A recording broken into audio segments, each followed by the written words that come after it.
Super star Krishna, KR విజయ నటించినటువంటి అసాధ్యుడు జనవరి 12, 1968 సంవత్సరంలో release అయింది. ఇది సూపర్ స్టార్ కృష్ణకి 12వ చిత్రం. ఈ సినిమా చేసినటువంటి సంచలనం అంతా ఇంత కాదు. ఇప్పటికీ కూడా అనేక ప్రత్యేకతలు ఉన్నటువంటి ఈ సినిమా మనం ప్రత్యేకించి అభిమానుల గురించే చేస్తున్నాం. చాలా విషయాలు ఆసక్తికరంగా ఉంటాయి. ఎక్కడ కూడా ఈ వీడియోని స్కిప్ చేయకుండా చూడండి. జనవరి 12న రిలీజ్ అయినటువంటి ఈ సినిమా 1968 సంవత్సరంలోనే అత్యధిక కలెక్షన్లు సాధించి అద్భుత సంచలన విజయం సాధించింది. ఆ సినిమాతో సూపర్ స్టార్ కృష్ణకి ఒక సెంటిమెంట్ ఏర్పడింది. అదేంటంటే సంక్రాంతి రోజున కనుక ఆ పండగ సందర్భంగా సినిమా కనుక రిలీజ్ చేస్తే తనకి వచ్చేస్తుంది అనేటువంటి ఒక నమ్మకంతోనే తర్వాత కాలంలో అనేక సినిమాలు ఆయన సంక్రాంతికి కంపల్సరీగా ఒక సినిమాని రిలీజ్ చేసేవాళ్ళు. ఆ సినిమా సూపర్ డూపర్ హిట్ అయ్యేది. అందుకే ఆయనని సంక్రాంతి హీరో అని కూడా పిలిచేవాళ్ళు. ఆ విధంగా దానికి తొలి పునాది వేసింది కూడా అసాధ్యుడు. అయితే అసాధ్యుడు ఈ సినిమాకు ఉన్నటువంటి మరొక గొప్ప గుణం ఏంటంటే ఈ సినిమా ఆయనకి గొప్ప దర్శకుల్ని ఒక రామచంద్రరావు లాంటి వాళ్ళని అందించింది. ఎందుకంటే గూఢచారి 116 సినిమాలో ఒక అసిస్టెంట్ డైరెక్టర్గా ఉన్నటువంటి వ్యక్తిని కృష్ణ ఎంతో నమ్మకం ఉంచి దర్శకుడిని ఆయనే చేశారు. ఆ దర్శకత్వం, ఆయన మీద నమ్మకం ఆ తర్వాత కాలంలో ఎన్నో సూపర్ డూపర్ హిట్ చిత్రాలని నిర్మించడానికి ఆస్కారం ఇచ్చింది. అలాగే ఈ సినిమాలో ఉన్నటువంటి ఒక సస్పెన్సు, కథాగమనం ఆ రోజుల్లో ప్రేక్షకుల్ని థియేటర్లో కట్టిపడేసింది. ముఖ్యంగా ఆల్ఫ్రెడ్ హిచ్కాక్ తీసినటువంటి ద 39 స్టెప్స్ అని చెప్పి ఒక హాలీవుడ్ మూవీ ఉంది. ఆ హాలీవుడ్ మూవీలో హంతకుడికి 4 చేతివేళ్లు మాత్రమే ఉంటాయి. దాన్ని స్ఫూర్తిగా ఆర్డర్ తీసుకొని ఈ కథలో కూడా హంతకుడు 4 చేతి వేళ్లు మాత్రమే ఉంటాయి. ముక్కామల ఈ పాత్రని అద్భుతంగా పోషించారు. దాన్ని బేస్ చేసుకొని ఈ సినిమా కథని ఆయన అల్లటం జరిగింది. విఎస్ఆర్ స్వామి మీకు అందరికీ తెలుసు, గొప్ప కెమెరామెన్. ఈ సినిమాతోనే ఆయన ఇంట్రడ్యూస్ కావడం జరిగింది. తర్వాత కాలంలో సూపర్ స్టార్ కృష్ణ సినిమాలకి ఎన్నిటికో పనిచేసి ఆయన దగ్గర ఒక పర్మనెంట్ కెమెరామెన్గా స్థిరపడటానికి ఈ సినిమా ఉపయోగపడింది. అంతకుముందు 11 సినిమాలు కనుక మనం అబ్జర్వ్ చేస్తే సూపర్ స్టార్ కృష్ణ న్యాచురల్ హెయిర్తో కనిపించినవి ఉన్నాయి. కొన్ని సందర్భాల్లో విగ్గు పెట్టుకున్నటువంటి సందర్భాలు కూడా ఉన్నాయి. గూఢచారి 116లో కొన్నిసార్లు విగ్గు పెట్టుకున్నారు. రాజన్ అని చెప్పి అప్పట్లో ఒక మేకప్ మ్యాన్ ఈ విగ్గిని ఆయనకి పెట్టేవారు. తర్వాత కాలంలో ఈ సినిమాని నెల్లూరు కాంతారావు నిర్మించడం జరిగింది.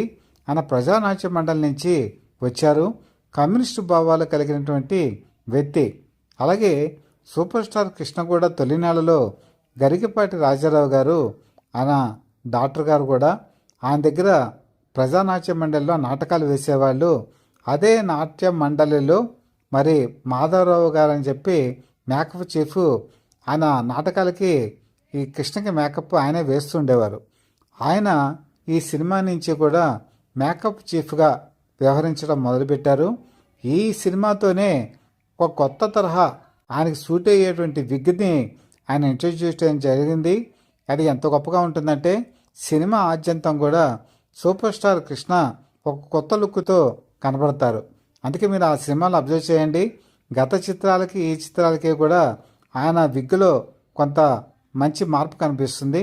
ఇంకొక విచిత్రమైన విషయం ఏంటంటే ఈ సినిమా తర్వాత ఆయన చివరి చిత్రం శ్రీశ్రీ వరకు కూడా మేకప్ చీఫ్గా వ్యవహరించింది మాధవరావు. ఆయనతో చివరి వరకు కూడా నీడగా తోడుగా నిలిచి దాదాపు 50 సంవత్సరాల పాటు ఆయనతో కలిసి పనిచేసి వరల్డ్ సినిమాలోనే ఒక కళాకారుడు, ఒక ఆర్టిస్టు, అలాగే ఒక టెక్నీషియన్ కలిసి పనిచేసిన దాఖలాలు వీళ్ళిద్దరి విషయంలోనే కనిపిస్తుంది. ఇప్పటికీ కూడా ఆయన సజీవంగా ఆయన మధుర స్మృతులను పంచుకోవడానికి ఉన్నారు. ఆయనకి చాలా విషయాలు కృష్ణ గారి గురించి తెలుసు. అలాంటి వ్యక్తి ఉండటం నిజంగా మనకు కూడా చాలా సంతోషకరం.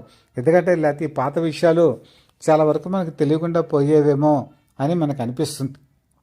ఇంకా ఈ సినిమాలో మీకు వాణిశ్రీ మరపురాని కథ సినిమాలో వి రామచంద్రరావు డైరెక్షన్లోనే ఆవిడ హీరోయిన్గా ఇంట్రడ్యూస్ అయ్యారు. కానీ ఈ సినిమా ఆవిడ ఒక నాటకం వేసేటువంటి పాత్రధారిగా కనిపిస్తారు. చలం కూడా ఇందులో కనిపిస్తారు.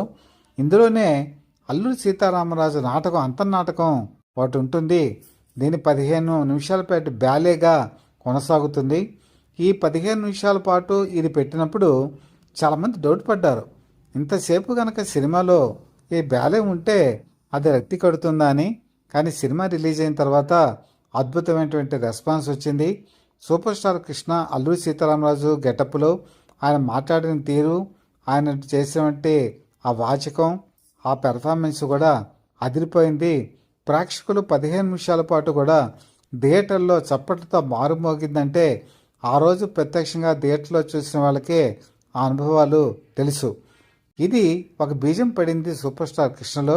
తను భవిష్యత్తులో అల్లూరి సీతారామరాజు సినిమా తీద్దామని ఒక నిర్ణయం గట్టిగా తీసుకున్నది ఈ బ్యాలోతోనే.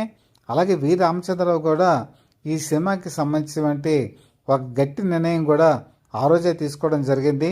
మన ఇద్దరు కాంబినేషన్లోనే ఈ సినిమా తీద్దామని చెప్పి వాళ్ళు అనుకోవటం కూడా జరిగింది. తర్వాత కాలంలో ఆయన 100వ చిత్రం అల్లూరి సీతారామరాజుగా రిలీజ్ కావటం, అది మన తెలుగు చలనచిత్ర పరిశ్రమలోనే ఒక గర్వకారణంగా నిలవడం కూడా ఈ సినిమాతోనే స్టార్ట్ అయిందని చెప్పడంలో ఎటువంటి సందేహం కూడా లేదు. మరి ఈ సినిమాకి మనం చెప్పుకున్నట్టుగా మరి నెల్లూరు కాంతారావు ఆయన పహిల్వాన్, ఆయన బరువు 120 కేజీలు ఉంటుంది. ఒక వస్తాద్ ఆయన. చాలా బ్రహ్మాండమైనటువంటి కుస్తీ పట్లు పట్టేటువంటి వ్యక్తి. ఆయనతో ఒక ఫైట్ సన్నివేశం ప్లాన్ చేశారు ఈ సినిమాలో. ఈ ఫైట్ సన్నివేశాల్లో సూపర్ స్టార్ కృష్ణ మీకు చాలా తెలుసు కదా, చాలా స్లిమ్గా ఉంటారు. అలాగే చాలా న్యాచురల్గా చాలా అందంగా కనిపిస్తారు.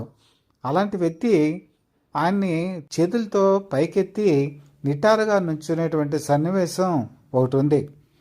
అది ఆ పని ఆయన చేయగలరా చేయలేరా? ఎందుకంటే సన్నగా రివటలాగా ఉండేటువంటి సూపర్ స్టార్ అంత బలంగా ఉండేటువంటి వ్యక్తిని ఎత్తగలడా అని డౌట్ వచ్చి డూపును పెడదామని చెప్పి రామచంద్రరావు అనుకున్నారు. కానీ కృష్ణ మాత్రం డూపొద్దు, నేనే చేస్తానని చెప్పి ముందుకొచ్చారు. అంతకుముందు తమిళనాడులో గౌండ్రు మణి అని చెప్పి ఉండేవారు. ఆయన కూడా వస్తాదే 110 కేజీలు ఉండేవారు. ఎంజి రామచంద్రన్ తన 2 చేతులతో పైకెత్తి నిటారుగా నిలబడి పూర్తిగా పైకెత్తి నిలబడేటువంటి సన్నివేశం నాటకాల్లో ఉండేది. అది దక్షిణాదిలోనే ఒక రికార్డు.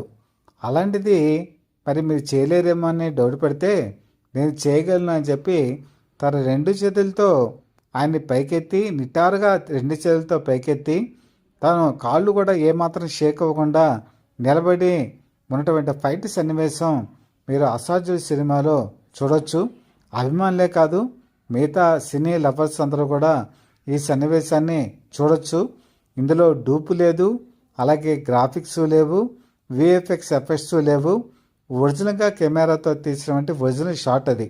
అది సూపర్ స్టార్ కృష్ణకు ఉన్నటువంటి ఒక అద్భుతమైనటువంటి ఒక వర్క్ అందామా, లేకపోతే తనకున్నటువంటి క్యాలిబర్ అందామా, లేకపోతే ఫైటింగ్ స్పిరిట్ అందామా, పోరాట పటిమందామా, ఏదేమన్నా కూడా అది ఆ రోజుల్లో ఒక సంచలనం. నేటికి కూడా అది సంచలనం. మన తెలుగు చలనచిత్ర పరిశ్రమలో ఏ తెలుగు హీరో కూడా తర్వాత ఇలాంటి ప్రయోగం మరి స్క్రీన్ మీద చేయలేదు. ఒకవేళ ఏదైనా చేస్తుంటే అది ఏ గ్రాఫిక్కో విఎఫ్ఎక్స్ ఎఫెక్టో అయి ఉండాలి తప్ప ఒరిజినల్గా చేసిన దాఖలాలు అయితే లేవు. ఇది చరిత్ర చెప్పినటువంటి సత్యం, నేను చెప్తోంది కాదు, చరిత్రకారులు చెప్పినటువంటి సత్యం. ఇంకా ఈ సినిమాలోనే ఆయన హార్స్ రైడింగ్ని పర్ఫెక్ట్గా నేర్చుకోవటం జరిగింది. మెరీనా బీచ్లో ఫైటర్స్ ఉండగా తను అప్పటి నుంచే రాజస్థాన్ నుంచి తెప్పించినటువంటి గుర్రాలు, అలాగే మార్వాడి హార్సెస్ అని చెప్పి చాలా ఫేమస్ గుర్రాలు, వాటిని కూడా తెప్పించి వాటి మీద ఆయన ప్రాక్టీస్ చేస్తూ ఉండగా ఒకసారి ఒక గుర్రం అదుపు తప్పి అతి వేగంగా పారిపోయింది. మెరీనా బీచ్, సముద్ర ప్రాంతం, ఈవెన్ ఫైటర్స్ కూడా ఆ గుర్రం ఎటు వెళ్ళిందో కనిపించలేదు. వాళ్ళంతా జల్లెడ పట్టడం ప్రారంభించారు. వాళ్ళందరిలో కూడా ఆందోళన, సూపర్ స్టార్ కృష్ణ ఎక్కడైనా పొరపాటుగా కింద పడిపోయారా, ఎందుకంటే అది పొగరబోతు గుర్రం అని చెప్పి చాలా భయపడుతూ సెర్చ్ చేయడం ప్రారంభించారు. కానీ సూపర్ స్టార్ కృష్ణ ఏమాత్రం కూడా భయపడకుండా ఆ పొగరబోతు గుర్రం ఎంత దూరం పరిగెత్తినా కూడా తన కళ్ళాన్ని తన పట్టుని మాత్రం సడలించకుండా అలాగే ఉంచారు. చివరికి సురక్షితంగా అది ఆగిపోవడంతో అందరూ కూడా హాయిగా ఊపిరి పీల్చుకున్నారు. ఫైటర్స్ కూడా ఆయన సమయస్ఫూర్తిని మెచ్చుకోవడం జరిగింది. అంటే ఒక రిస్కీ షాట్స్లో కూడా తను ఏమాత్రం తొట్టుపాటు పడకుండా ఎలా నిబ్బరంగా ఉండాలి అన్నదానికి ఒక ఎగ్జాంపుల్గా ఈ సన్నివేశాన్ని ఇప్పటికీ కూడా చెప్పుకుంటూ ఉంటారు. బహుశా నేటి తరంలో చాలామందికి ఈ విషయం తెలిసి ఉండకపోయి ఉండొచ్చు.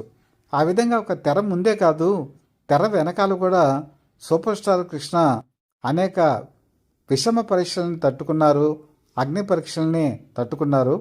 అలాగే తమిళనాడు నుంచి వచ్చినటువంటి తమిళ ఇండస్ట్రీ నుంచి వచ్చినటువంటి కేఆర్ విజయ ఈ సినిమాలో ఒక గ్లామర్ రోల్ని పోషించడం జరిగింది. అంటే తర్వాత భలే తమ్ముడు అలాంటి వాటిలో కూడా ఆవిడ పోషించారనుకోండి. కానీ ఆ తర్వాత కాలంలో కనుక చూస్తే ఆవిడ గ్లామర్ రోల్స్కి దూరంగా ఉండి దేవి పాత్రలకి పరిమితమయ్యారు. కాబట్టి అతి కొద్ది చిత్రాల్లో ఆవిడ ఈ గ్లామర్ రోల్స్ చేశారు. అందులో ఈ సినిమా కూడా ఒకటి. చిట్టమ్మ చిన్నమ్మ చూడవమ్మ నన్ను, అవునన్నా కాదన్నా వీడనమ్మా నిన్ను, ఓ బేబీ నడిచే గులాబీ. ఈ పాట ఒక విధంగా పిబి శ్రీనివాస్ అద్భుతంగా పాడినటువంటి పాట. సూపర్ స్టార్ కృష్ణ సినీ రంగ ప్రవేశం చేసిన తొలినాళ్ళలో ఘంటసాల పాడేవాళ్ళు, అలాగే పిబి శ్రీనివాస్ కూడా పాడేవారు. అలాంటి మధురమైన పాటల్లో ఈ పాట కూడా మనం ఎప్పటికీ కూడా మర్చిపోలేం. ఏదో ఏదో అవుతున్నది అనేటువంటి ఒక పాట కూడా ఈ సినిమాలో ఉంది. ఇందులో బ్యాక్గ్రౌండ్ మ్యూజిక్ ఉండదండి, కానీ చాలా నింపాదిగా చాలా నిశ్శబ్దంగా జరిగేటువంటి ఈ పాట ఆ రోజు అందరినీ కూడా మైమరిపించేలా చేసింది. పి చలపతిరావు ఈ సినిమాకి సంగీత దర్శకత్వం వహించారు. పాటలన్నీ కూడా మ్యూజికల్గా చాలా మంచి హిట్. అలాగే ఆరుద్ర, దాశరథి, సి నారాయణ రెడ్డి లాంటి దిగ్గజ కవులు ఈ సినిమాకి పాటలు రాశారు.